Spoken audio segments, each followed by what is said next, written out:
Galera, bom dia, obrigado pela presença de todos. Mais um call macro, né, de alocação. Obrigado novamente aí, né, pela presença e participação do Guilherme Rossetti, que está sempre aí com a gente, né, tocando esses calls macros.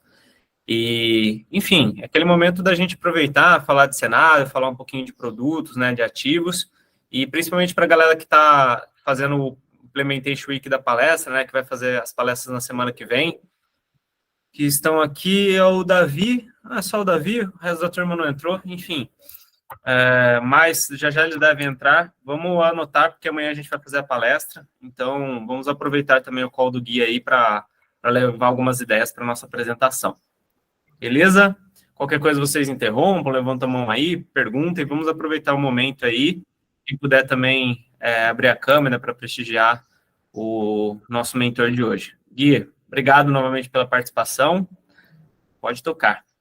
Maravilha.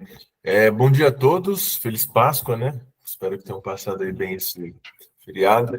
Perdoem pela câmera, estou na casa da minha namorada hoje, aí eu não estou com a minha webcam aqui, mas acho que vai dar certo. Bom, deixa eu compartilhar minha tela, me avisa quando tiver ok aí. Estão vendo? Sim. Boa. A ideia de hoje, pessoal, seria passar brevemente por algumas mudanças, algumas projeções em termos de cenário macro que nós tivemos. Vocês devem ter acompanhado aí esses últimos 2 dias. Acho que foi o primeiro call macro que eu faço aqui com as equipes do Brunão, em que temos notícias boas, né? Acho que nós começamos há uns 4 meses já, Brunão. Então, acho que esse é o primeiro. É verdade. Acho que é o primeiro alívio que nós temos aí em termos de ativos de risco. Então, eu vou explicar bastante, vou passar um pouquinho sobre cenários macros, falar um pouquinho sobre produtos ao final. E aí, se vocês tiverem dúvida durante a apresentação, podem me interromper ou podemos deixar para o final. Vamos lá. O que nós temos basicamente de cenários e projeções, né? Na última call, eu expliquei a fundo os detalhes que havia acontecido com o Silicon Valley Bank, né? Ou seja, um dos grandes bancos ali do Vale do Silício quebrando por conta de uma má gestão de ativos e passivos do banco e também muito pressionado pela taxa de juros, né? Isso acabou contaminando outros bancos, né? Ali foi um efeito cascata, mas o Fed já agiu prontamente ali para estancar esse risco de alguma crise sistêmica aí no setor bancário. Nessa mesma toada, tivemos o caso do Credit Suisse também, que já vinha mal das pernas ali há alguns anos, mas esses juros extremamente altos, não só nos Estados Unidos, mas na Europa, também acabou por piorar a situação desse banco. Então, tivemos estresse bancários nos Estados Unidos, na Europa, no Brasil, mais especificamente, tivemos estresses no mercado de crédito privado, né, com as empresas, como vocês devem ter acompanhado também. Tivemos o caso da Light, tivemos o caso de várias outras empresas ali do setor de varejo, que estão muito pressionadas pela alta taxa de juros. Então, o final do último mês e a primeira semana desse mês foi marcado pela turbulência nesse setor bancário, né, que aumentou o nível de incerteza global, mas, de certa forma, foi um alívio para os ativos de risco, porque o próprio Fed sinalizou que toda esse estresse no mercado de crédito vai servir como um dos aumentos de juros que ele teria que realizar durante esse ano. Então, esse caso desse banco serviu como um aperto monetário, aí, como 0,25 base points que ele iria aumentar ao longo desse ano. Então, de certa forma, gerou um alívio em termos de política monetária. No Brasil, nós temos acompanhado paulatinamente o enfraquecimento da economia, né? Muito em resposta à alta taxa de juros, ao cenário externo também um pouco mais benigno, e as projeções revisadas já traçam aí o crescimento de 1% para o nosso PIB nesse ano e 1% ali entre 0,8% e 1% para 2024. Primeiro dado de alívio que nós tivemos, acho que no ano, foi a inflação do mês de março, que saiu ontem. Então, anteontem, nós tivemos um IPCA vindo 0,71, onde o consenso era 0,76, 0,77 em algumas casas, então tivemos o dado um pouco abaixo do consenso, mas o que mais surpreendeu, o que mais animou o mercado foi a queda no acumulado de 12 meses desse índice, né? Porque lembrando que quando a gente pega os últimos 12 meses, o nosso IPCA de abril estava muito forte lá do ano passado, o IPCA do primeiro trimestre de 2023, 2022, estava muito alto. Então, conforme nós vamos avançando no tempo e esse acumulado de 12 meses vai se deslocando, nós vamos tirando esses meses que contribuíram com uma pressão mais forte na inflação. Então, o acumulado de 12 meses saiu de 5,6 para 4,65, que é uma queda significativa. Tá? É mais um sinal de que a economia está desaquecendo, ainda que tivemos alguns núcleos ali indicando uma maior inércia inflacionária em bens administrados. Isso sinalizou não só via mercado, mas também via Banco Central, e podemos ter cortes de juros mais cedos aqui no Brasil. Na última reunião que eu tive com vocês, a nossa expectativa eram cortes entre novembro e dezembro, agora já foi antecipado para... A XP está precificando corte em agosto, o mercado já está precificando em junho, tá? Então, as expectativas melhoraram significativamente de lá para cá. Um ponto chave para a gente analisar toda a situação brasileira é o cenário fiscal, né? A nova proposta do arcabouço não foi tão ruim quanto parece, mas não foi tão boa quanto precisava, ou seja, o Brasil é aquele aluno nota 5, né? Quando ele está mal, ele tira um 6, aí ele tira um 6, aí ele piora e tira 4, e fica sempre oscilando em torno da média. Então, esse plano fiscal, de certa forma, apesar de ser um plano ruim, é um plano e serviu para acomodar, para ancorar algumas expectativas. Tá? Depois eu vou falar um pouquinho nele, um pouco mais de detalhes e como o mercado precificou. Como o mercado incorporou essa nova proposta que substituiu o antigo teto fiscal nas suas expectativas. Mas o grande objetivo dele foi efetivamente ancorar e garantir a sustentabilidade da dívida pública. E ele cumpriu isso de certa forma. Tá? Em termos de câmbio, eu li um relatório da XP em setembro do ano passado, onde eles diziam que o câmbio neutro do Brasil, né, era entre 4,60 e 4,80, pelos modelos econométricos, olhando o câmbio de longo prazo. Eu olhei aquilo e falei, difícil, né? Mas, enfim, se o modelo está dizendo, às vezes a gente tem que confiar no modelo. E a gente tem visto aí, nesses últimos dias, o câmbio realmente flertando com essa região, né? O dólar estava aí na casa de 5,20, depois veio para 5,6, depois veio para 5, ontem 4,93, 4,92, então está caindo gradativamente. Isso também gera mais espaço para o nosso Banco Central cortar os juros, tá? Então, mais um alívio. Então, tivemos alívio no fiscal, tivemos alívio na inflação, tivemos um alívio no câmbio e tivemos um alívio nos juros. Com a economia novamente desacelerando, projetamos um corte na Selic em agosto, tá? Expectativas da XP, e cortes sucessivos de 50 base points até chegar em 11% no primeiro trimestre de 2024. Atualizando a tabelinha de projeções, né? Nós temos o crescimento do PIB para 1% esse ano, entre 0,8% e 1% no ano que vem, o desemprego subindo, obviamente, como resposta da contração da atividade econômica, a inflação inercialmente benigna para esse ano, na casa de 6,2%. Um ponto importante que eu esqueci de destacar, nessas projeções de inflação, os nossos analistas incorporam uma premissa que a gente não pode deixar batida, que é que no ano que vem nós teremos um ajuste da meta de inflação. Atualmente em 3%, vai ali para 4%, 4,5%. Então, os modelos estão incorporando esse ajuste na meta, né? Porque 3% para o Brasil a gente sabe que não dá, a gente até queria que desse, mas é uma meta realmente inatingível. Então, pelo menos ter uma meta pouco mais realista com a nossa realidade, acaba sendo mais positivo, tanto para os agentes, tomadores e formadores de preço. O resultado primário, que é o grande objetivo com a nova proposta do arcabouço fiscal, promete zerar esse déficit, né, atualmente estimado em 1% nesse ano, promete entregar um superávit de 1% ao final do quarto ano do governo Lula. Um dos indicadores, que eu inclusive coloquei a setinha errada aqui, tá? Era para ser a dívida bruta, em percentual do PIB. Eu estava falando com vocês em novembro, acho que em novembro ou um mês antes, essa projeção de dívida bruta para esse ano estava em 86%. Ou seja, tínhamos um péssimo cenário de equalização fiscal. Agora, com esse novo arcabouço, todas os novos indicadores que têm saído serviram para ancorar bem a expectativa do endividamento público, né? Então, a famosa trajetória da dívida.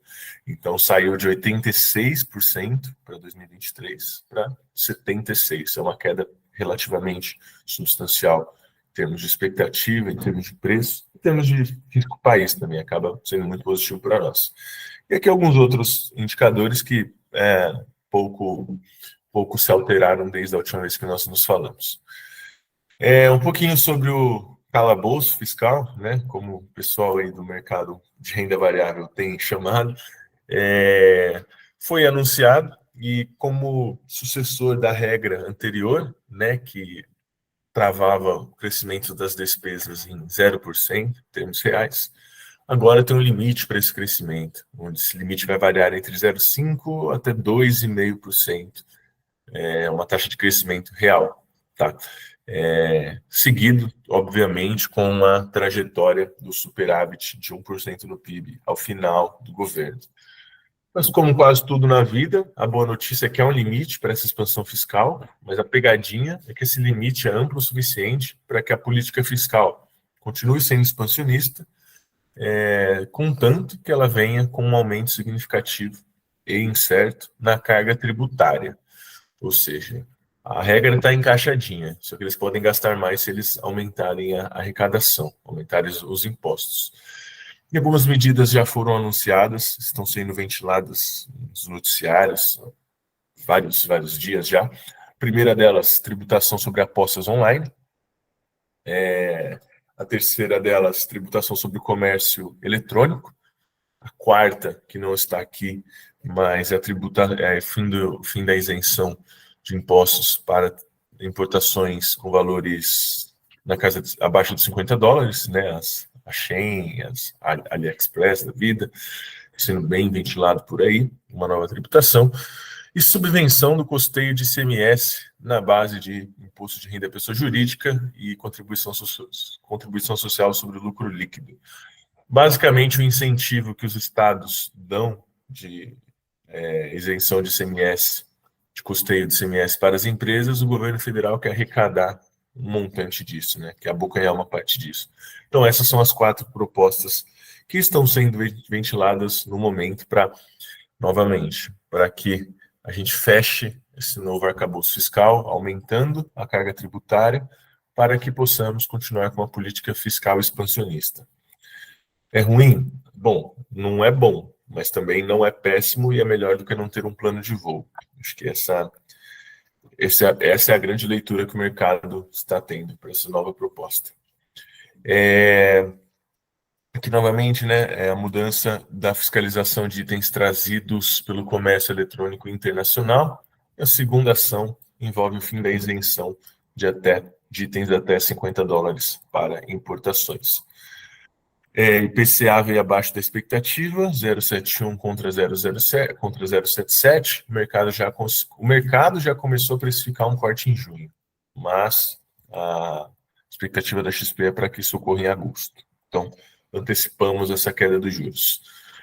A única notícia pior, mais maligna que temos nesse mês, é que o fechamento mensal dos spreads de crédito no mercado secundário de créditos privados seguem pressionados, tá? Se a gente lembrar pré-americanas, comecinho de janeiro, o spread estava sendo negociado a CDI mais 1,8. caso de Americanas e todas as empresas, foi para CDI mais 10. Ou seja, tivemos uma marcação ao mercado muito forte em todos os créditos privados, em todos os fundos de créditos privados e todos os fundos multimercados que tinham crédito privado também. Então acabou estressando bastante. Então saiu de 1,8, foi para 10, voltou para 3,6, depois caiu para 2,9 em final de fevereiro, e agora caiu somente 0,1%, veio para 2,8, tá? Veio bem aquém da nossa expectativa de queda. Então, podem esperar aí os clientes cobrando vocês de fundos de crédito privado, de previdência de crédito privado, que ainda estão performando abaixo do CDI, que a gente tenha numa normalização e acomodação desses spreads entre 3 a 5 meses, que foi o prazo que durou relativamente ali para esse mercado de crédito privado voltar durante a pandemia, a gente espera uma recuperação, porque, novamente, não é nenhum problema específico com nenhuma empresa, a não ser Light, né, que tem pedido aí, tem pedido uma abstenção do pagamento da dívida via recursos judiciais. O que a gente tem que passar para os nossos clientes pensa que você comprou um fundo de crédito, pensa que você comprou um papel. Esse papel você comprou por 1.000, ele te paga CDI mais 1. Aí acontece algum estresse no mercado secundário, esse seu papel passa a valer 800, e esse seu CDI mais 1 passa a valer relativamente CDI mais 3. Se o cliente sair do fundo de crédito privado agora, ou se ele sair da Previdência, ele vai estar realizando esse prejuízo. Ele vai estar deixando de ganhar esse carrego CDI mais 3 para entrar em um outro fundo, seja conservador, que não tenha crédito privado, enfim. É difícil, eu estou passando muita dificuldade para explicar isso para os nossos clientes, mas a recomendação técnica, tá, é para que os clientes não façam a portabilidade das previdências e nem resgatem os fundos. Senão eles vão estar realizando um prejuízo, que não é um prejuízo sistêmico, é simplesmente um estresse na precificação desses ativos no mercado secundário. Então, apesar dos juros terem caído... Posso Claro. salientar? Então, ó, galera, até tinha uma pessoa que perguntou isso lá no grupo, né? Acabou de perguntar, não sei se ele está aqui, mas a orientação aí do Gui, né, que eles estão passando para os clientes, é não resgatar nesse momento previdências e fundos de crédito privado. Por quê? É mais ou menos igual você vender as ações na baixa. Não adianta. Tirando realmente os calotes, como Americanas e Light, esses fundos, eles a gente teve uma abertura na curva de spread, né, do crédito privado e deve se normalizar em algum momento. Quando a gente nunca vai cravar, mas deve ser normalizado em algum momento. Então, sair agora, por isso que tem que ter paciência, sentar com o cliente, explicar. Por isso que, né, parentes, por isso que tem que ter poucos e bons clientes, né? É difícil ter, tipo, 300 clientes, 400 clientes. Eu sei que alguns estão aí na área de atendimento, e aí tudo bem, é a área de atendimento tipo digital, mas o assessor de investimentos do jogo é poucos e bons clientes, porque nesse momento, gente, é agora que vem a treta. Isso sempre acontece, tá? Isso não é de agora. Sempre acontecem uns paus assim. Então, a gente tem que ter tempo de sentar com os clientes, tomar café, ligar, explicar. É agora que o assessor brilha, entendeu? É agora que a gente tem função. Porque se fosse só para cima, aí a gente não teria função, estaremos todos desempregados. Mas agora é a hora, né, do assessor se diferenciar. Agora é a hora de tirar cliente do assessor que não faz isso, né? Assessor que, tipo, o cliente está lá perdendo em tudo, o assessor não entrou em contato, não explicou, mandou um texto padrão. Agora é a hora, cara. Agora é a hora que você fala com os prospects, o prospect fala, pô, mas eu perdi. Não, senta aqui, ó. Pô, se o assessor não explicou, não, senta aqui que eu te explico como é que funciona. Enfim, cada dificuldade a gente tem que tentar trazer como uma oportunidade também, né, Gui? Exatamente. A gente tem que pensar que, pô, todos esses fundos se recuperaram do estresse que eles tiveram durante a pandemia, que foi um estresse muito mais maligno. Chegaram a cair 4% alguns fundos de crédito e voltaram. Agora os fundos caíram em média ali meio, 1% negativo, já voltaram, já estão positivos. A questão é que eles estão rodando abaixo do CDI. Eu peguei alguns fundos de crédito que eu gosto, acompanho, conheço os gestores, tá? Não a recomendação de fundo, não a recomendação de compra, mas os fundos já estavam performando bem em abril, tá? Todos batendo CDI aí 130, 150, 160, com as cotas de semana passada. Vamos ver as cotas dessa semana, que é D-3, né? Então amanhã a gente vai ter a cota de segunda-feira, que vai refletir aí, no máximo a cota de sexta-feira vai refletir terça, que vai pegar o caso da Light. Mas no frigir dos ovos é isso. A gente espera que os fundos se recuperem, porque eles já recuperaram, não é nada sistêmico em relação aos papéis, é simplesmente uma marcação ao mercado que não está benéfica. Duas coisas, o Pedro está aí, acho que ele quer... Mas antes, rapidinho, pode deixar sua tela compartilhada, Gui? Pode deixar assim, pode deixar assim. Vamos tirar uma foto rapidinho, galera, só para registrar aqui, senão vocês me xingam que eu não aviso e tiro foto do nada. Ó, vai, 3, 2, 1... Tá, boa. Só para a gente registrar aqui. E, Pedro, pode falar. Você que mandou lá no grupo, né, Pedro? Que acho que tinha Americanas e Light na carteira, né? Infelizmente. Só um minutinho, rapidão. Bom, então vamos seguir. Pode seguir, então, Gui. Acho que o Pedro voltou. Quer falar, Pedro? Senão a gente tem que seguir aqui. Então, aqui no escritório tem uma parte private, né? Ela é mais feita já há muitos anos aí com a gestão de crédito privado. Tá me ouvindo? Sim. Aí eu captei o meu maior cliente aqui em janeiro, ele chegou, ele tinha perfil aqui para o private, né? Geralmente a alocação é entre 2,5% e 1% ali em cada um deles. Ele chegou e já tomou Americanas. Aí passou... Tudo bem, entendeu? Você que alocou. Então, ele chegou, investiu com você, foi por você alocado Americanas e Light, foi isso? Não, é porque aqui no private, né, uma gestão ali do pessoal ali, a gente está virando gestora, sabe? É como se fosse uma gestora, como se fosse um fundo. Mas na cabeça do cliente foi você, né? O private é sempre o assessor, a culpa é sempre nossa. Então, assim, o cliente ficou com você, ele não tinha Americanas nem Light, e você colocou para ele. Teoricamente sim, né? Aí, agora o Light, né? Ele tinha lá também 1,5%, e assim, complicada a situação, viu? Cara, bem complicado. Assim, 2 pontos, né? Primeiro, gente, sempre reforçar, e até não tá ruim assim o volume, tá, Pedro? 2,5 ali, tudo bem, não é pecado. Eu recomendo sempre no máximo 2 por ativo. 2,5 não está tão longe assim, e 1,5 da Light. Mas, cara, é a pior situação que tem. Agora é sentar com o cliente e tentar reter o máximo possível, explicar que vai voltar. Aproveita que a taxa de juros está alta, então, né, falar que vai ter uma recuperação em um certo período de tempo, dar uma empurrada com a barriga aí, né, no caso da Light, porque, enfim, vai entrar em RJ, pode reaver uma parte, às vezes não perde tudo, às vezes perde tipo, só metade, como foi em alguns casos, entendeu? Mas essa é a situação mais crítica que a gente passa, Pedro.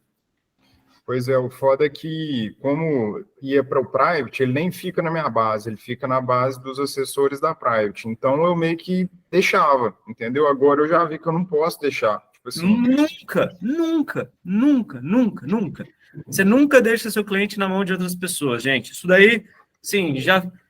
Pedro, você está relativamente começando agora, bola para frente, aprendizado, a gente tem que errar para aprender. Mas, gente, nunca cliente nosso fica na mão de outra pessoa sem a gente estar 100% ciente e olhando o que está acontecendo, tá? Isso daí, ó, vocês nunca fazem. Por quê? Porque entra um carinha de renda variável, entra um carinha do private, não sei o quê, vai lá, fode seu cliente, vai embora, e quem que fica com a bomba na mão? O assessor, sempre o assessor. Então, assim, pode ser um trabalho em conjunto, mas pelo menos assim, o que eu recomendo para vocês sempre é você que faz, cara. Sempre é você que faz. Se outra pessoa fizer, então você vai virar e falar assim, agora você que vai sentar com o cliente, você que vai explicar, você que vai pular na granada. Pois é, foi um erro, eu precisei tomar ele aqui para aprender de novo, né, porque eu confiava 100%. Como eu não tinha vivência do crédito privado zero, eu nunca tinha investido em crédito privado, então eu não tinha experiência. Eu confiei 100%, lógico, é um trabalho conjunto. Ele me passa o que está sendo feito. Mas como eu não tinha vivência, eu falei assim, eu vou confiar na galera aqui que eu acho que é o certo. Mas eu tô vendo que, aí tipo assim, já teve esses dois problemas, aí essa semana me mandaram, Vero, High Yield, High Yield, na verdade, já teve os dois problemas nessa conta, eu falei assim, não vai pôr. Entendeu? Isso. Então, é complicado a situação. E pode ser que eu perca a minha maior captação que eu já fiz, entendeu? Muito foda. Pedro, muito foda mesmo, cara. Não vou ficar aqui te iludindo falando que a situação é tranquila, cara. Isso é foda. Enfim. Acontece bastante, né? Quer comentar, Guilherme? O que fazer? Tem uma sugestão aí de alocação, de como resolver? Mais especificamente no caso da Light, tá? Esse estresse que deu, a empresa, como vocês devem lembrar, contratou uma terceira para fazer uma reestruturação de capital da Light, mais ou menos em finalzinho de janeiro. Então, no caso da Light, não é nenhum caso de default específico. É porque, como a Light opera com uma concessão pública, né, de transmissão e distribuição de energia, a agência regulatória de energia tem uma parte do balanço que chamam perdas não técnicas que a Enel quer que essas empresas reconheçam nos seus balanços. Só que a empresa necessariamente não precisa arcar com esse custo. Isso acaba sujando a estrutura de capital da empresa. Então, essa recuperação, esse pedido de recuperação judicial da Light é justamente para atacar esse ponto. Não é nada específico com a empresa. Claro que chacoalha o mercado, é ruim para quem tem dívida, mas no longo prazo, nós vemos como positivo esse caso da Light. Americanas não tem saída mesmo, tá? Só que o da Light é um pouco diferente. Não é que a empresa vai falir, ela está se reestruturando, está fazendo uma reestruturação de capital. E, novamente, é isso que o Bruno falou, cara. O cliente é seu, você tem que estar sempre atento, mesmo que seja a 2 mãos, 3 mãos, 4 mãos. O que nós fazemos aqui no meu escritório, tá?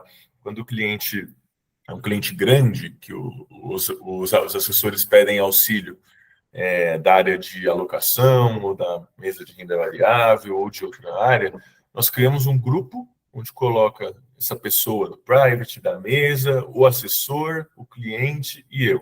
Todas as todas as decisões são tomadas em conjunto, ali no grupo. Então, melhor facilita a comunicação. Uma dica. Tá? Bom, acho que é isso. Bora. Aqui chegamos nela, né? Então, chegamos na Light. Uma das... pediu a suspensão de pagamentos aos credores. Uma das alternativas já em discussão vai ser a empresa fazer uma captação via FDICS, tá? Pode ser uma boa de uma saída, porque, contrato de concessão, pessoal, a última conta que você deixa de pagar é a conta de luz, né? Então, efetivamente, eles têm várias maneiras para sair desse imbróglio que eles entraram. E a Justiça concedeu uma decisão favorável para suspensão temporária por 30 dias dos pagamentos, né, dos direitos, das obrigações que a Light tinha, que podem ser renovados por mais 30. Durante esse período, podem ocorrer negociações, podem ocorrer mediações, não sabemos, mas impacta muito no curto prazo. Mas se serve de alívio, grande parte disso já foi precificado em finalzinho de janeiro, quando a Light contratou essa empresa para fazer acho que alguém levantou a mão, Pedro? Não sei, pode continuar aí, Guilherme, mas é uma dúvida sobre isso aí. Se eu puder falar agora, eu falo já. O quê? Pode perguntar. Porque, assim, né, assim, até para o Bruno, talvez, nessa questão, por exemplo, da Light, né, às vezes tem empresas que a gente não vai conseguir fazer uma análise profunda dela ali, né, às vezes é uma empresa de capital fechado, a Light tem capital aberto, daria. Mas aí teria mesmo, toda oferta que chega, a gente tem que pegar, esmiuçar ela, analisar a empresa, porque aí, assim, você tira o foco um pouquinho da captação também. Aí tem que ter uma área de suporte, né? Uma área de renda fixa, os próprios relatórios da corretora. Para a empresa fazer emissão no mercado aberto, tá? De debentures, ela obrigatoriamente tem que ter o capital aberto. Então, vai ter os pagamentos. Já tem aqui a gestão de risco, mas é isso aí. Esse não é o caminho, Pedro. Esse não é o caminho, cara. Não muda nada. Essas empresas, elas eram rating bom. Elas têm avaliação de crédito. É isso que normalmente, tá, turma? Não estou falando só Pedro aqui, mas muitos de vocês demoram para entender. Não há... Esquece análise, esquece alocação, rating, esquece essas coisas. A única coisa que salva é diversificação bem apropriada em alinhamento com o cliente. Esquece. Eu falo isso, ó. Quem lembra? Quem que está desde o ano passado aqui com a gente, que eu falava isso, tinha gente que vem aqui e xinga. Ah, nada a ver. Ah, mas a gente tem aqui a área alocação, top, não sei o quê. Aí agora todo mundo entendeu, né? Agora acho que ficou claro. Diversificação, não pode, crédito privado tem que tomar muito, no máximo 2% por ativo, no máximo, e eu entendo que o Pedro até não foi longe disso, tá? Tem gente, Pedro, que coloca 10%, 5%, então assim, não tá tão ruim, mas cara, isso é mercado financeiro, sempre tem uma ação que cai 90%, sempre tem uma debênture que quebra, isso faz parte do mercado, não é só de agora, tá? Quem está começando agora acha que é porque o Lula, porque... todo ano tem, turma. Todo ano tem. Sempre. Isso daí é o tradicional. Como que a gente se protege? Alinhando muito bem com o cliente, né? Então, deixa eu comprar debênture aqui, tem risco de crédito, você está ciente, muito bem alinhado, tanto debênture como renda variável. Diversificando, né? Sempre diversificando, alinhando, e quando dá merda, porque vai dar merda mesmo assim, estando muito próximo ao cliente. Sim, a gente tem que estar próximo com o cliente antes, para quando der a merda, a gente ter um relacionamento com o cliente suficiente para ele nos perdoar, para ele entender a situação. Por exemplo, qual que é o erro do assessor? O erro do assessor é que às vezes o assessor não acompanha o cliente, deixa o cliente lá. Aí vai conversar com o cliente só quando deu ruim. Cara, aí você não vai verter a situação. Agora, se você está sempre junto com o cliente, sempre nos maus momentos e nos bons, hora que dá a merda grande, você tem relacionamento, você tem intimidade, você tem mais possibilidades e oportunidades, tá? É o risco de cauda, né? Esses efeitos. Mas, Pedro, não entra nessa de, tipo, eu vou analisar, Você não vai conseguir pegar, cara. Ninguém pega. Os bancos não conseguiram pegar Americanas. Você acha que um assessor consegue olhar ali e saber? Assim, crédito privado tem que tomar muito cuidado, sempre. Ações, sim, mesma coisa. Por isso que é muita diversificação e muito alinhamento. Então, assim, eu particularmente, tá? Eu nunca trabalhei tanto crédito privado, eu tinha clientes e tudo mais, mas não colocava tanto, tá? Eu prefiro renda variável que crédito privado, gente, porque renda variável, tipo, oscila, você troca. Quando o cara põe renda variável, ele sabe o que ele está fazendo, entendeu? Na minha visão, assim, eu sempre tive essa visão.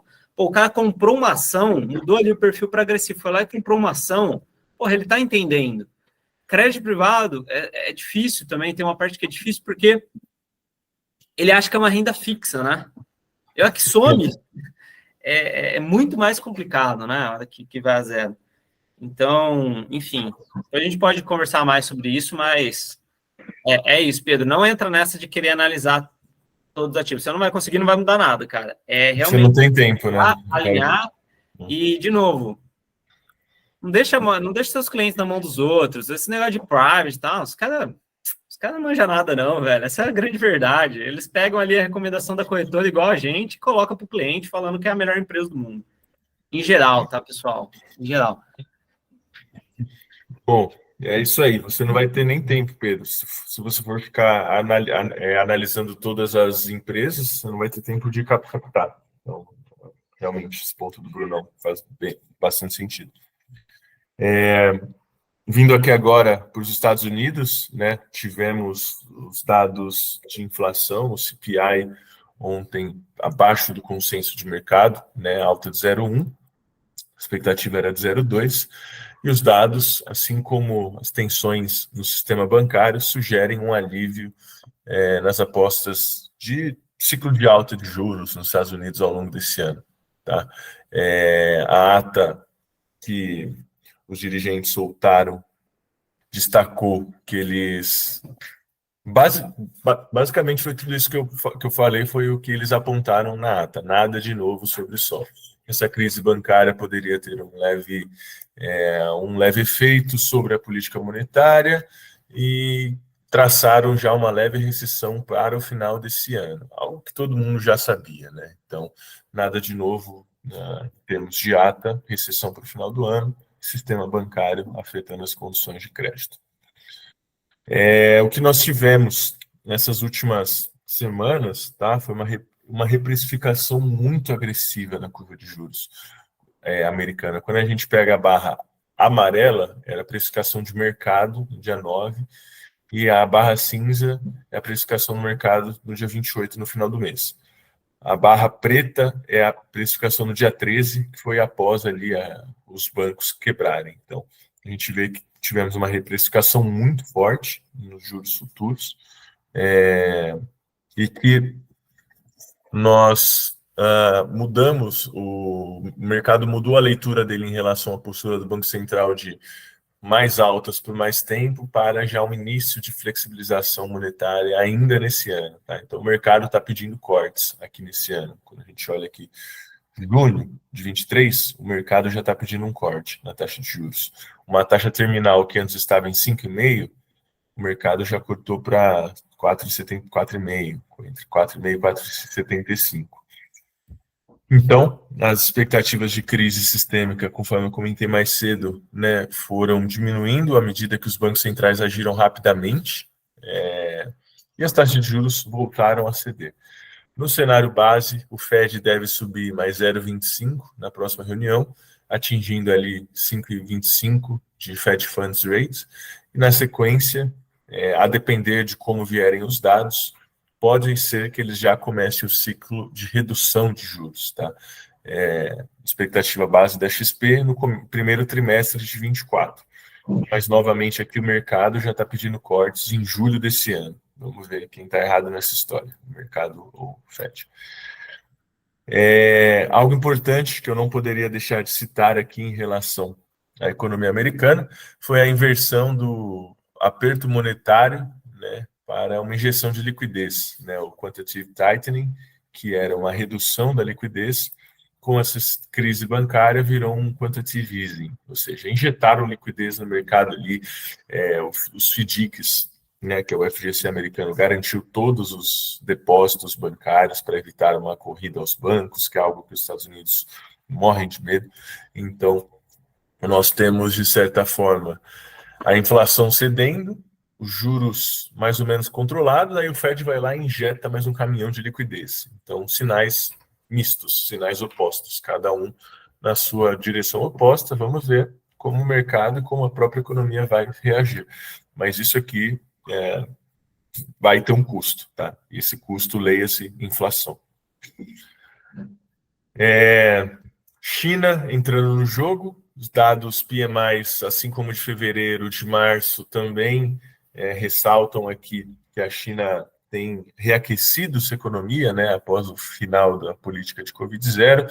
Nós temos os PMIs, lembrando que todos os PMIs acima de 50 são PMIs expansionistas. Então, temos uma expansão muito forte no PMI composto, no PMI de serviços. De manufatura cedeu um pouco, mas ainda encontra-se em níveis expansionistas, tá? Um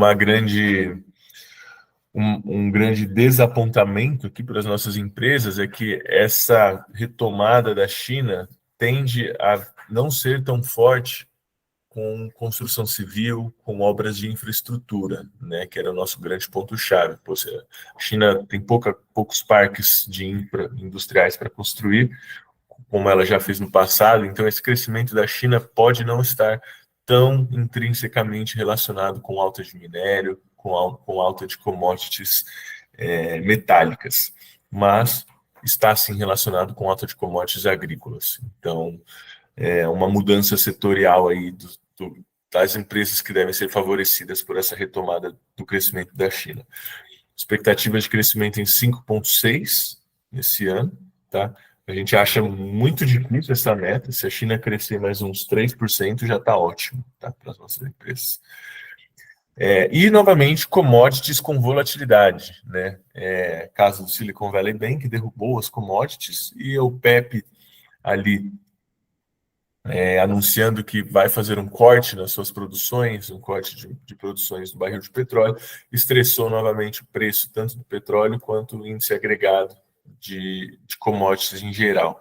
Então, as incertezas em relação ao sistema financeiro, leia-se crise bancária e redução na oferta de petróleo, trouxeram muita volatilidade para os preços ao longo desses últimos meses. Tá? As commodities agrícolas recuaram, mas, novamente, a aceleração da China pode pressionar bem o preço das commodities agrícolas, o que pode ser muito positivo para o Brasil, né? Porque, conforme eu comentei na última reunião com vocês, nós tivemos uma safra recorde de grãos no país, tá? Desde que a série começou a ser medida. Eu não coloquei o gráfico aqui, mas o gráfico é absurdo de ver. Assim, tem barra, aí safra de 2022, 2023 é uma barra muito mais alta. Nós tivemos um aumento muito grande da safra por conta do aumento de produtividade das terras, porque durante 2021 o Brasil importou maquinário pesado, tá? Aqueles bens de formação de capital bruto. Então, nós temos muito estoque de grãos para vender e o preço no mercado internacional está caro. Então, é muito positivo para o Brasil, seja commodities agrícolas ou commodities metálicas. Então, e commodities energéticas também. Então, de certa maneira, o cenário base são uma certa acomodação desses preços em torno dos níveis atuais, que são caros, tá?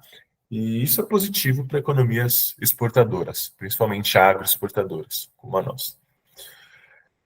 A projeção Focus de 6 de abril, que vai mudar completamente na semana que vem, né, incorporando todos esses novos dados, mas a inflação um pouco marginalmente acima para os 2 anos, PIB marginalmente acima nesse ano e descendo para o ano que vem. Câmbio, aqui essa projeção do Focus do câmbio não serve para nada, e a Selic deve também cair aí na próxima projeção Focus, deve vir para 12,25, 12,5. Então o mercado tem incorporado todas essas expectativas.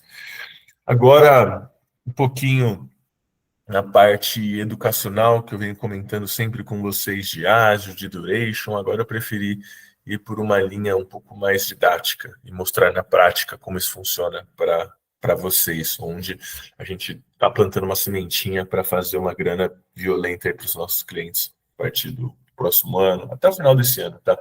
Já tem dado certo a estratégia.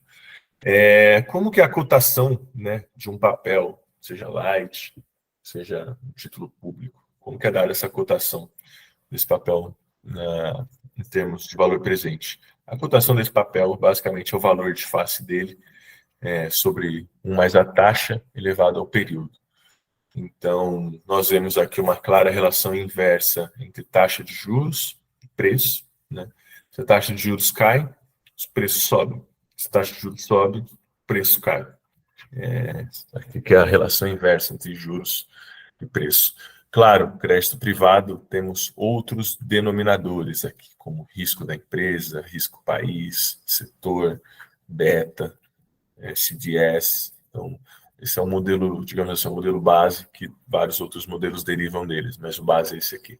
Então, a cotação, né, o preço dos papéis no mercado secundário, é expressa via uma função que relaciona a taxa de juros e o prazo do papel, que é dias úteis, tá?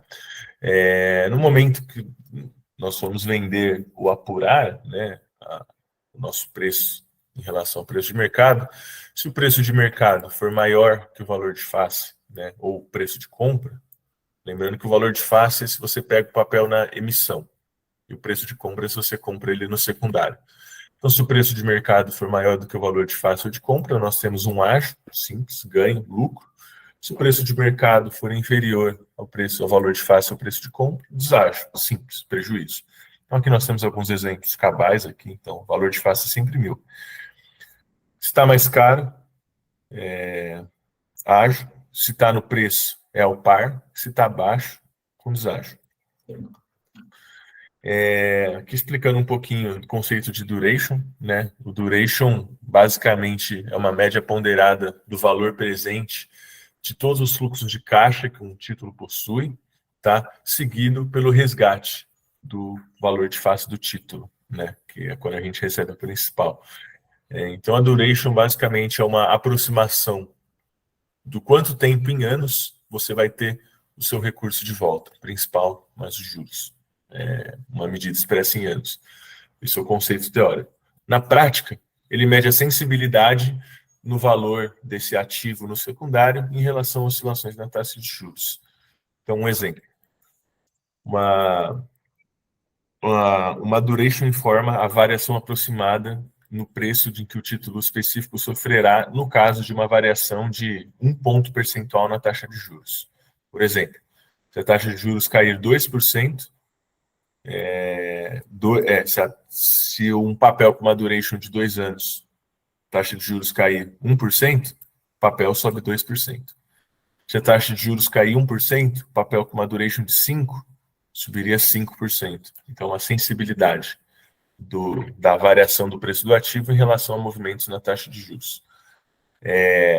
Aqui, eu destaquei algumas alocações que nós temos feito há 5 meses aqui no meu escritório. Nós estamos enchendo o bolso de títulos públicos longos, tá? As Bs, a gente prefere as NTZ-NBs porque não tem risco de crédito, tá? Então, a gente está pegando aqui a B32, 35, 40, 45, com os durations informados, 7, 8, 10, 12, 15, 14. Então, considerando aqui uma queda de 2% na taxa de juros, esse é o ágio que nós estamos falando, na casa de 14% a 30%. Uma queda de 3% na taxa de juros, estamos falando de ágio de 21% até 43%. Isso aqui, pessoal, é só o ágio na saída. Fora isso, o papel vai pagar IPCA mais 5 ao ano. Então, vamos supor, o cliente vai esperar 2 anos para essa curva fechar 2%. Então, ele vai ter, nesse exemplo da B35, 17% de ágio, mais 2 vezes IPCA mais 6. Ele vai ter 20 mais 17 aqui, 40% aproximadamente aqui para essa estratégia, sem risco de crédito. Então, por isso que é uma grande oportunidade que eu tenho batido aqui na tecla com o meu time todo dia, tá? Então, é uma grande oportunidade sem risco de crédito em renda fixa. São grandes alocações que nós temos feito aqui no escritório. Vale para as NTs e NBs, vale para os prés fixados também, tá? As NTs e NFs, tá? Que são prés, títulos do Tesouro também sem risco de crédito. Pré-fixado, a 31 e a 33 aqui tem um duration bacana para a gente operar. Então, é 11% ao ano, mais esses ágios conforme a curva cair 2%, 3%. Pô, Guilherme, mas a curva, será que chega a cair 2%, 3%? Cara, o DI 24 já caiu 2% nesse ano. O DI longo não caiu. Tem muito espaço para cair ainda. Tá? Uma janela de 12 meses, os juros estão em alta. Então, a gente ainda tem tempo para entrar nessa estratégia. Nós começamos a veicular aqui no meu escritório em outubro. Entre setembro, outubro e novembro. A gente começou a bater muito forte. A NTNB 35 estava pagando IPCA mais 6,10. Então, já fechou 0,5%. Então, 0,5% vezes 8, nossos clientes aqui já estão com 4% de ágio nas NTs-NBs. Ainda tem tempo de entrar, tá? É isso que eu queria frisar. Fazer um adendo. Aí, pessoal que vai fazer as palestras na semana que vem, ó, um bom ativo aí já, uma boa oportunidade para a gente colocar para a semana que vem, hein? Investimento aí em NTNB visando o fechamento da curva de juros. A gente já usa o discurso de que as taxas estão altas, mas a perspectiva de inflação é de queda, né? Então possivelmente teremos cortes e mais cortes na curva de juros, então a gente pode fazer essa operação. Já é uma operação que eu acho que dá para a gente colocar. Só esse adendo. Boa, Gui. Boa. Muito boa. Exatamente. Aqui, acho que eu coloquei... Deixa eu só voltar para cá. Eu queria mostrar. Vocês estão vendo meu Excel também ou não? Só o meu Chrome? Sim, estamos vendo o Excel. Não, a gente está vendo o PowerPoint. Isso. Boa. É que eu dupliquei essa tabela aqui. Eu não quero excluir aqui. Pronto. Assim como temos as oportunidades em títulos públicos, também temos as oportunidades em créditos privados. O duration é semelhante, 6 aqui, duration de 6 também, esses papéis, um bom risco de crédito, né? Não vamos deixar de investir em crédito privado por causa de americanos. É só diversificar mais e ir com uma mão um pouco mais leve. Então, nós temos bons papéis também com durations bons, e o melhor, são isentos de imposto de renda. Então, tanto no juro semestral é isento para o cliente, tanto quanto o ganho de capital vai ser isento para o cliente. Então, vamos supor, a taxa cai 2%. A gente está entregando 12% de ágio líquido, né, isento de imposto para os nossos clientes. Então, uma alternativa bacana também, não só NTs e NBs, mas também em crédito privado pela isenção dos tributos. Aqui é um slide para quem está aí há mais tempo, né? Eu coloco esse slide em toda a palestra, toda a aula, mostrando que, basicamente, os modelos de valuation das empresas derivam de um modelo principal, que é o modelo de fluxo de caixa descontado. O que é esse modelo de fluxo de caixa descontado? Ele projeta, né, fluxo de caixa esperado, projeta o fluxo de caixa futuro da empresa, traz isso a valor presente a uma taxa de desconto. E o que nós vimos batendo nas últimas semanas é que essa taxa de desconto estava muito cara, estava muito alta, estava precificando o pior cenário possível. Essa taxa de desconto estava precificando o Fed subindo juros até 6%, estava precificando o Campus Neto podendo subir os juros, estava precificando descontrole de inflação, estava precificando um descontrole fiscal, estava precificando guerra Rússia-Ucrânia, estava precificando tudo de pior. Então, o que nós tivemos um movimento em terça, nesses últimos 2 dias, foi um alívio nessa taxa de desconto, porque os fundamentos não mudaram. O que mudou no Brasil de sexta-feira, da Páscoa para hoje? Nada. O que mudou foi um alívio nessa taxa de desconto. Efetivamente, nada mudou. Então, como a gente pode ver, um leve movimento aqui, uma leve queda nos juros futuros, em todos os vértices, fez a nossa bolsa andar 4%. Fez o dólar cair também na casa de 4,90 ontem. Então, é isso. Tem muita coisa precificada aqui nessa taxa de desconto. Qualquer leve melhora, vocês já devem ter colhido os frutos, né? Na última conversa que nós tivemos, a bolsa estava flertando ali, rompeu 100, estava em 98, 99, 100 mil pontos. Já está em 106. Hoje deve, né, bater um pouquinho mais.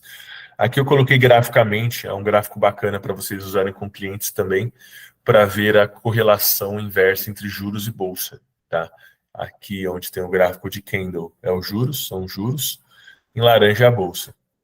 Então, olha a rasgada que a bolsa deu em questão de minutos, né, na sua abertura. Então, uma queda de 2% nos juros levou a bolsa a dar quase 5%. Esse gráfico aí a gente já vai colocar na palestra, hein, pessoal? Muito bom, Gui, esse gráfico, legal. Esse aqui também é o do dólar. Aqui essa linha é o dólar e essa linha em azul é a bolsa. Então, o dólar caiu na mesma linha do que os juros, né, pelo carry trade, e a bolsa andou 5% no relativo. Aqui eu peguei uma janela maior, por isso que está diferente, tá, pessoal? Dólar e bolsa, só para vocês verem.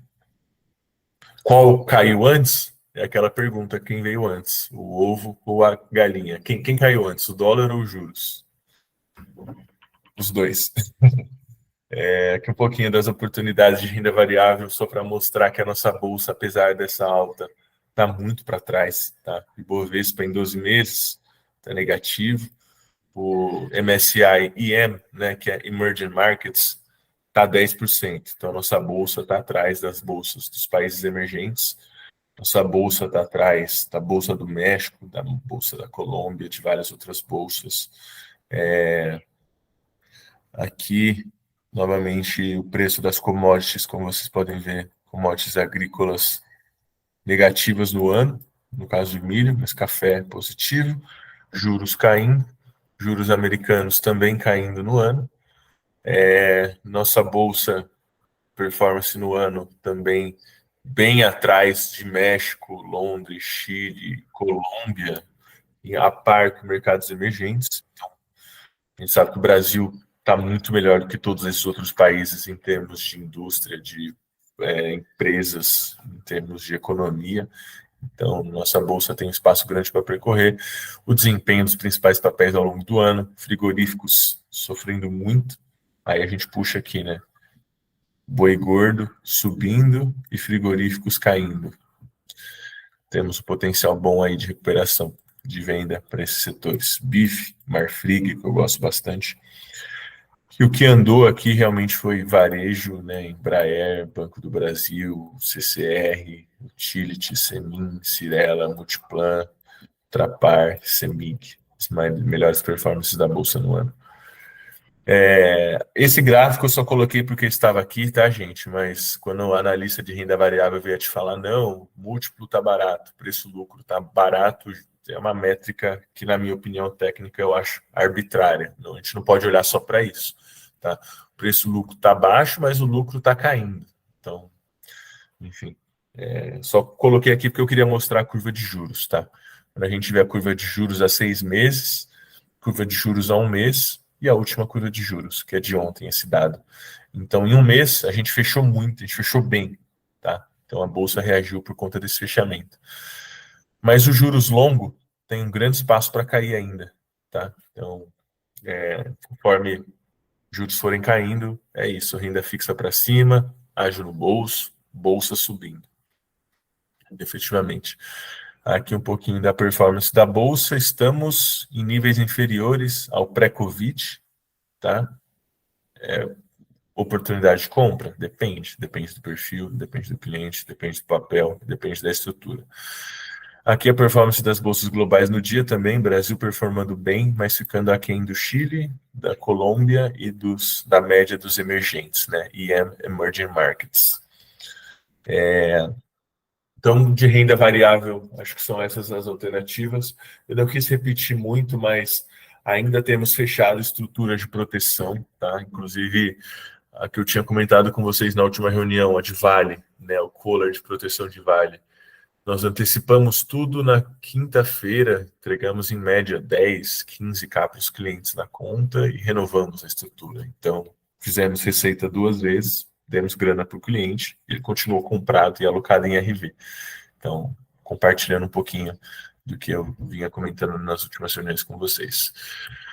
E temos os setipados. Agora eu sou um grande evangelista aí dos setipados, tenho gostado muito da classe, tenho tido uma ótima experiência aqui no nosso escritório e faço a provocação em vocês, para quem não conhece os setipados, para irem atrás, falem com as corretoras, falem com o pessoal de fundos imobiliários aí de vocês, dos seus escritórios, uma baita de uma oportunidade para a gente trabalhar produto, né, os fundos imobiliários, que o pós-venda é péssimo. Não existe pós-venda pior do que fundos imobiliários. O cliente entra no IPO, entra na emissão, passa 2 dias, o fundo cai 2%, 3%, 5%. Aí o cliente pergunta, a gente não sabe o que explicar, porque a gente não sabe por que caiu. Caiu por oscilações de mercado. Então, fundos imobiliários é bem difícil trabalhar em cenários de alta de juros, porque eles tendem a cair bastante, né? E os fundos setipados vieram justamente para solucionar esse problema, né? O cliente vai ter exposição a fundos imobiliários, só que sem a volatilidade diária do mercado secundário, da Bolsa, da B3. Então, é uma alternativa à renda fixa, com uma exposição setorial muito interessante no agro, tá? É isso que eu estou focando no speech com os meus clientes, o agro. Dificilmente uma empresa do agro vai abrir capital agora, tá? Porque tá muito caro, juros muito altos. Como que o agro tem encontrado, né, para se capitalizar, para levantar recursos? Através de originações de CRAs, de LCAs, e os fundos imobiliários e os setipados também atuam diretamente nesse setor. Então, a melhor forma de expor os nossos clientes ao agro hoje é via fundos imobiliários, leia-se FIAGROS e via setipados. Tá? Gui, sei que você já falou, mas você pode explicar um pouquinho para o pessoal, né, que está começando, o que são esses setipados, enfim, como que é na prática? Porque acho que para quem está começando é um pouquinho difícil entender, talvez. Não, maravilha. A gente tem que pensar que no Brasil nós temos a B3, né, que é o órgão de liquidação e custódia de bolsa, de fundos imobiliários, e nós temos a CETIP, que é o ambiente de negociação de ativos privados, ou seja, créditos privados são custodiados na CETIP, tudo que não está na bolsa está custodiado na CETIP. Então, a CETIP é um órgão onde as gestoras fazem o registro desses fundos, né, por isso que eles chamam fundos cetipados, porque são fundos registrados na CETIP. E nesse ambiente da CETIP, o fundo não tem a liquidez imediata, né? O cara não consegue vender, assim como na bolsa. Na bolsa você vende, depois de 2 dias está na conta. Na CETIP, não. Na CETIP, o fundo não é marcado a mercado, por isso ele não tem a volatilidade, ele não tem a oscilação de que um fundo listado teria. Então, nós temos fundos listados, que são fundos na bolsa, e fundos cetipados, que são fundos no ambiente da CETIP. Qual que é o ônus e o bônus do fundo estar na CETIP? O ônus é que é mais difícil de negociar, mas o bônus é que não vai ter tanta oscilação. E a gente tem que pensar também, né, que é uma provocação que eu faço para todo cliente, que ele fala, pô, mas se eu quiser sair, eu falo, tá bom, mas você vai comprar um ativo que te gera renda pensando em sair, a gente tem que ou rever esse conceito ou ir, né, com uma mão um pouco menor. Então, é um ativo para gerar renda, não presume-se que o cliente queira se desfazer dele em curto prazo. Ele até pode, só que o processo é um pouco mais chatinho, tá? Aí, para a saída, né, de ativos que estão na CETIP, a depender da corretora de vocês, na XP, a nossa própria mesa de estruturados recompra. Então, temos uma corretagem de 2% sobre o valor patrimonial. Então, vamos supor, o cara comprou a cota 10, passou 2 meses, a cota vai estar em 9,80, vai.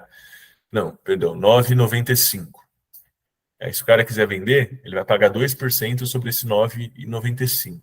Então, o cliente, se quiser vender, vai tomar um deságio de 3% a 4%. O que para fundos imobiliários é muito saudável, né? Você pode abrir a carteira de vocês, dos clientes de fundos imobiliários, está menos 10, menos 15, menos 20. Então, é uma alternativa para proteger o principal do cliente. Só que... Posso fazer um adendo? Sim, claro. Interessante, porque às vezes a pessoa fica, mas sei lá, não marca, né, mercado, e tem taxa para sair, spread para sair e tudo mais, beleza, só que os clientes de vocês têm lá 10, 20, 30 imóveis também, que funciona exatamente assim, só que muito mais caro, né? Não marca mercado, por isso que todo mundo fala que imóvel é ótimo, não marca mercado, né? O cara não fica vendo o preço todo dia, só que assim, tem o preço, né? Só o cliente não vê, e na hora de sair, né? Vão vender um imóvel aí, a imobiliária vai cobrar de vocês 6%, spread de 6%, tá? A imobiliária cobra. Mais taxa de cartório, tem mais umas taxinhas assim, umas coisas chatinhas. Então, tem que trazer sempre esse paralelo para o seu cliente, porque ele normalmente já tem imóveis, né? Então, poxa, é um jeito tipo de investir em imóveis com tanta segurança quanto, porque tem ali o ativo imobilizado por trás e muito mais barato. Então, dá para usar um pouco esse paralelo e acho que faz total sentido. E também, aí, novamente, né, como funciona na XP. Você tem como fazer vendas Zé com Zé, né, que eles falam. Se tiver alguém do seu escritório, da sua base, algum outro cliente seu que queira negociar, você pode vender diretamente de um cliente seu para outro cliente seu. E aí você arbitra nessa corretagem. Pode tirar de um, pôr no outro, zera um pouquinho. Então, temos essa liberdade, tá? Então, é isso. A gente tem que pensar que existia um problema. Qual era esse problema? Uma custódia de fundos imobiliários suja, que só caía, com volatilidade, que não gerava receita para a gente. A XP solucionou esse problema com cetipados. Claro, nem toda solução é perfeita, mas os cetipados pagam taxa de administração, pagam taxa de performance e resolvem o problema da volatilidade. Então, a gente tem que pensar que essa estratégia veio para solucionar um problema e não para dificultar. Tá?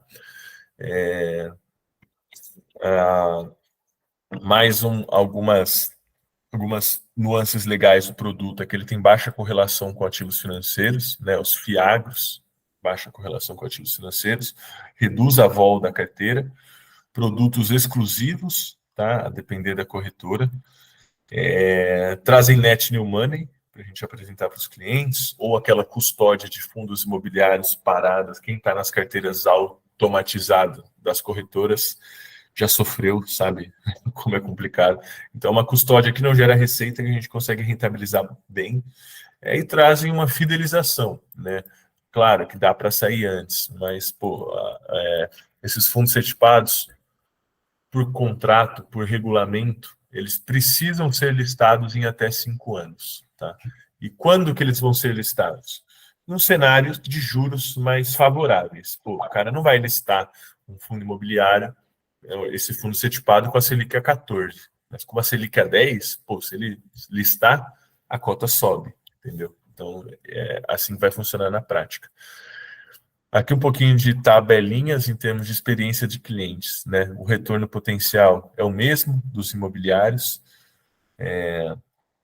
renda recorrente atende o mesmo critério dos fundos imobiliários, isento também de imposto de renda. A liquidez é um pouco mais chatinha, mas ainda tem. O deságio na saída, ele colocou como maior, mas eu acho que é menor na prática, tá? Porque os fundos imobiliários estão caindo bastante. A volatilidade é muito menor do que a dos fundos listados e o grau de diversificação é o mesmo. A experiência do assessor, o feed canal, né, que é o feed de distribuição, é a mesma.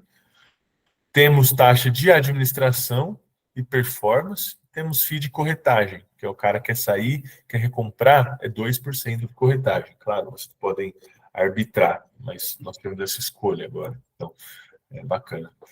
Aqui um pouquinho do histórico, tá? Na XP nós estamos tendo a oferta de 3 nesse mês, que é o Kijane, Asatala, que é o Fiagro, que eu gosto bastante. Temos o TG Real Estate e temos o Navi Hedge Fund de recebíveis. Destaque para o Kijane, tá? E para o Navi.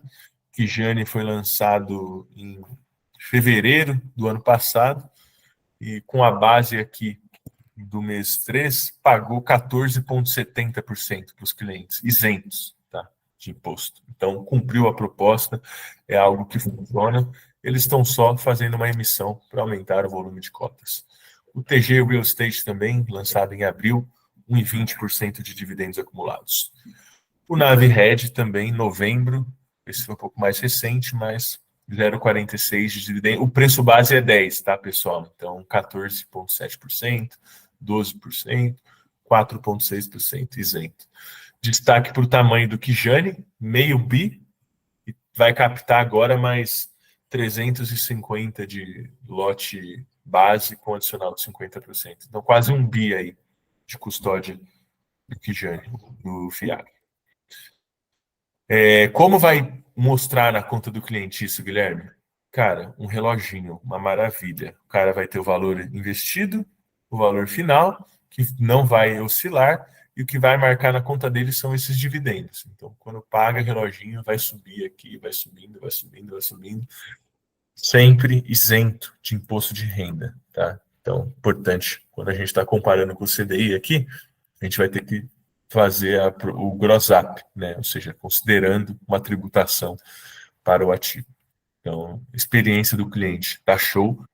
Aloquei em alguém levantou a mão, pode abrir o microfone e perguntar. No caso, esses setipados aí, esse valor, ele cai na conta do cliente ou Na ele conta. O cliente é investido no próprio setipado? Na conta, cash. E aí o cliente, depois, ele pode fazer a opção de reinvestir ou não? Só quando tiver oferta? Não, só quando tiver oferta. Mas como o mercado está aquecendo, ó, você vê na XP... Peraí, deixa eu voltar aqui. Tem pouquíssimos setipados. Então a expectativa é que, como tem dado certo, várias gestoras têm ido nessa linha. No mês passado, da última vez que eu conversei com vocês, estávamos tendo da Pátria. Cara, eu aloquei para todos os meus clientes, tá? Eu tenho alguns clientes, 3, vai. Eu aloquei para os 3 clientes da Pátria. Então tem Pátria, tem VBI, tem a XP, tem a Vinci, tem a Nave, tem a Mauá, tem a JGP, a RBR, a Kijane, que é um pouco mais nova, mas está fazendo um puta de um trabalho excelente, tá? Então, podemos esperar novas emissões aí. Isso falei com o distribuidor lá da XP, ele falou que vão ter muitas emissões esse ano via CETIPados. Então, preparem os bolsos. Pode perguntar o próximo, que eu não estou vendo. Só mais uma dúvida. No caso, ele é obrigatório ser listado, né, na bolsa, mas tem esse período de 5 a 10 anos, ou cada um tem um estatuto, alguma coisa assim, que ele vai dizer em anos ou em 10, né? Cada um tem o seu estatuto, mas de todas as ofertas que saíram, todas saíram com a obrigação de ser listado em até 5 anos. Tá? Esses últimos, todas as... Aí é o que você falou, né, que é escolher o melhor momento para ser listado, né, no caso. Eles não vão dar um tiro no pé, né? Eles montaram toda essa estrutura, eles vão listar, vamos supor, o Selic está 10, 11, o fundo vai estar pagando dividendo de 15, aí eles listam, entendeu? Maravilha. E é uma opção boa também, né, para o assessor, na questão que cobra, se você for cobrar FII fixo, né? Porque como cai uma grana na conta do cliente todo mês, isso aí é vantajoso, né? Você pegou o pulo do gato, bom, exatamente, porque não corrói o patrimônio do cara, dá uma certa liquidez, tá? E é isso aí. Boa. Acho que tem mais uma pergunta? Não estou vendo aqui. Guilherme, bom dia, tudo bem? Bom dia, Rafael. Deixa eu tirar uma dúvida contigo. Esses fundos aí, eles têm uma aplicação mínima sugerida ou é só quando eles lançam ele? Cara, o valor mínimo do Kijane está em R$10.000, o do Nave está 5.200, o TG está 10.900. Super acessível. Ticket de 10K em média, tá? O do Pátria foi 10K também. O Vica 11 também foi 10K. O que eu tenho feito, tá? Aqui na prática, para o meu escritório, para os nossos assessores.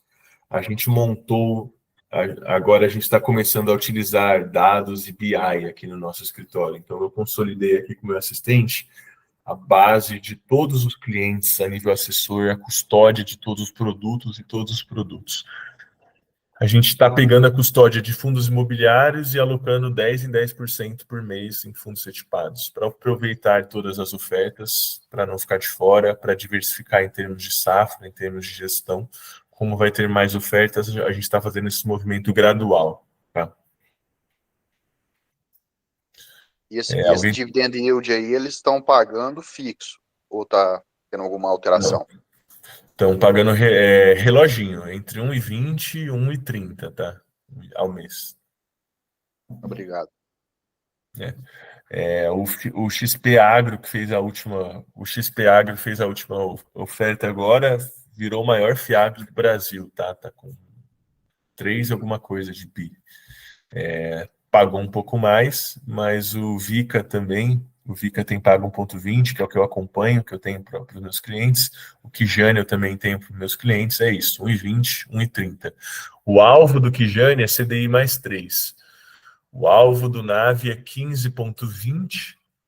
O alvo do TG é 15,10, 15,15, alguma coisa assim. Mas todos, se decompor, vai dar 1,20, 1,30 ao mês. Mais alguma dúvida? Boa. Então, o que deve vir por aí, né? A gente não sabe, mas a gente pode chutar, né? Tem um monte de analista aí no Instagram fazendo previsões sem base. Pelo menos a gente tem alguma base aqui. O que deve vir por aí? Acomodação no preço das commodities, tá? Novas medidas e novas propostas expansionistas, aumento de gastos e aumento de carga tributária. Então, não vai me surpreender saírem notícias. BNDES vai investir, vai dar subsídio para crédito, devemos ter notícias nessas linhas. Não efetivamente que seja efetivado. Assim como o governo passado, esse governo está usando uma tática boa, que ele solta uma notícia, por pior que ela seja, sente como o mercado reage e aí volta atrás ou não. Então, podemos esperar aí uma seara de noticiários de aumento de gastos e aumento de impostos. O quadro da economia americana ainda é bem complexo, conforme eu indiquei para vocês, com sinais mistos. A inflação tem cedido, mas o núcleo do PCE não, e ao mesmo tempo o Fed vai lá e injeta liquidez, e o Fed e o FONC não pode sinalizar que ele vai cortar os juros, porque se ele sinalizar isso de forma muito branda, o mercado estoura, e aí ele não controla a inflação. Então o Fed ali está com uma tarefa muito complexa e já contratou uma recessão para esse ano. Então, seguimos de olho, não tem nenhum norte específico no cenário americano, só que ele está bem complexo. Tá? O real se fortalecendo frente ao dólar, tá? Isso, conforme eu comentei com vocês, eu li um relatório no ano passado que o câmbio neutro era 4,60 entre 4,80. A gente está chegando nisso daí. Temos insider ou não? Ontem eu li tem um cara que eu sigo no Twitter, o cara falou que tem um lote de 800 mil ordens de put de dólar para 4,50, 4,60. Ou seja, há 2 semanas atrás tinha esse mesmo lote de puts de dólar entre 4,90 e 4,80. Ou seja, algum player institucional está vendendo muito dólar, está putando muito dólar. Quem é? É o Banco Central. Então é isso. Alívio nos juros brasileiros, que nós temos observado. Uma melhora marginal e temporária do cenário externo deve favorecer ativos locais, tá? Vide essa melhora que tivemos nos Estados Unidos, por marginal e temporária. E o mercado de crédito local deve seguir pressionado com efeitos da Light anulando parte da melhora de carrego pela queda de juros. Então, muita complexidade no mercado de crédito, muita complexidade no mercado americano, aumento de gastos, aumento de impostos, real se fortalecendo, um alívio nos juros e acomodação de preço de commodities. Nesse cenário base, é bolsa para cima, tá? Mas não muito para cima. Novamente, estou alocando e mantendo as alocações naquelas estruturas de proteção em renda variável. Tá? Não acho que... Novamente, voltando aqui para esse slide. Só para fechar de forma bem concisa.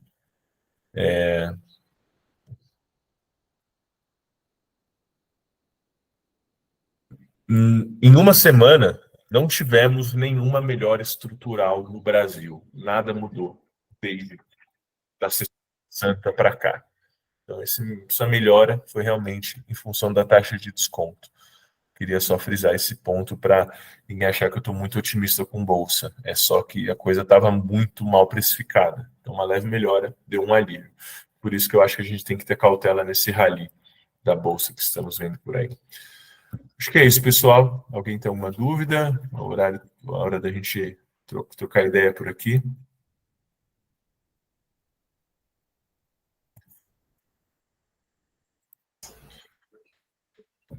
Ninguém, galera? Ninguém quer perguntar? Em relação às NTN-Bs ali, a intenção é sempre pegar a marcação a mercado, né? Ou tem alguma intenção de carregar alguma coisa para o vencimento? Não. Cara, se for um cliente um pouco mais de idade, né, que é o que eu falo para os clientes um pouco mais velhos, eu falo, pô, o senhor prefere ter uma aposentadoria ou prefere ter contratado um juros real de 6% até o senhor se aposentar com juros semestrais? Então, assim, se o cliente for mais velho, faz sentido carregar as NTNBs pelos juros, né, porque... Pô, principalmente quando você pega uma pessoa mais velha, ela já sofreu com inflação, ela já sofreu muito com inflação. Então, o speech de vendas está quase que feito na cabeça do cara. E, pô, se a gente pega qualquer janela no Brasil, 2, 3, 4, 5, 10, 20 anos, a inflação média vai dar de 6% a 7%. Então, a gente está falando de 13% contratado para o cara sem risco de crédito. Uma maravilha. Aí... eu estou colocando essa estratégia de ágio Porque, cara, não adianta falar para o cliente que o momento de entrar na bolsa é agora. Apesar da gente tentar, o cliente só vai entrar na bolsa quando ela estiver em 130 mil pontos. Só que aí... Vamos falar que não volta mais, aí todo mundo quer. Exato, porque a gente está plantando, a gente tem que pensar em ciclos econômicos e ciclo de vida com o seu cliente. A gente vai estar plantando essa sementinha na NTNB agora, daqui um ano e pouquinho, cara, a gente vai pôr uma pancada de ágio no bolso para o cliente, ele vai falar, e aí, que a gente compra? Aí você começa a comprar um pouquinho de bolsa para ele. Então, é sempre plantando essa sementinha nos ciclos. Porque é isso, juros altos, juros baixos, juros altos, juros baixos. A gente tem que operar na contramão disso sempre. Legal. Okay. Valeu. Boa.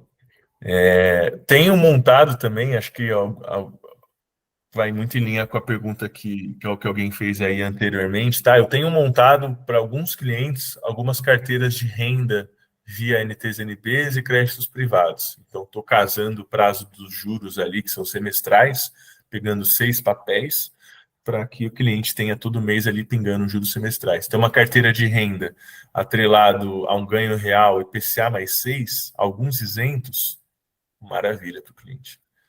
Show. Manda para a gente sim, Gui. Perguntaram justamente esses dias lá no grupo. O quê? Uma carteira de renda fixa com pagamentos mensais, sabe? Mando sim. Legal, isso é bacana. O Rafael perguntou, levantou a mão? Você tocou num ponto aí que eu ia até questionar aqui. Esses títulos, Guilherme, você tá pegando ele semestral, né? Que eu vi lá, aquele que paga cupom, né? Uhum. E você coloca também o que não paga, o IPCA mais só uma taxa, ou não? Você está utilizando esse aí para ter essa... De crédito privado, você diz? Não, eu falo os títulos públicos mesmo. Não, porque os Bs... É porque você está fazendo essa organização aí para ter para pingar todo semestre, né? Aí você casa os pares com os ímpares ali para conseguir aumentar o potencial disso, né? Exato. Tá. Eu não tenho, assim, agora não sei te responder se é uma questão pessoal ou técnica, mas eu não gosto da NTNB principal, tá? Porque não gera muitos juros, apesar de o duration dela ser maior, porque ela não paga, então ela é mais sensível aos movimentos, então o potencial de ágio dela é maior. Então, para a estratégia de ágio, realmente faria mais sentido a NTNB principal, mas eu aloco aqui mais na semestral para dar algum alívio financeiro, né? Porque, se você alocar o cliente todo, você vai ficar com a carteira parada e não vai ter como fazer receita também. Então, com esses juros, pelo menos a gente consegue movimentar aí uma parte da carteira, sim. Legal. Você consegue compartilhar com a gente esse estudo que você está fazendo, até para a gente ter um embasamento? Mando sim, mas o disclaimer que não é uma recomendação de ativos. Tá, legal. Não, é só para caráter de estudo mesmo. Guilherme, brigadão pela aula aí, viu, cara? Foi fantástico aí. Muito obrigado. Sempre às ordens, pessoal. E, novamente, espero que na nossa próxima conversa o mercado esteja tão bem quanto está hoje, que todos estejam tão sorridentes quanto estão hoje. Então... Gabriel, acho que o Gabriel levantou a mão. Quer falar alguma coisa, Gabriel?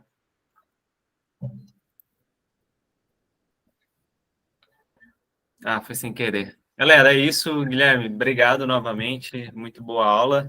E obrigado, pessoal, pela participação de todos, tá? Qualquer coisa a gente está aqui na comunidade. Eu vou mandar a apresentação para o Bruno, ele compartilha com vocês. Aí vocês, enfim, podem usar com clientes, nas reuniões, se quiser algum gráfico específico, mas não muitos, tá? Pode pedir para o Brunão, aí ele me pede. Fechou. Valeu, gente. Valeu, pessoal.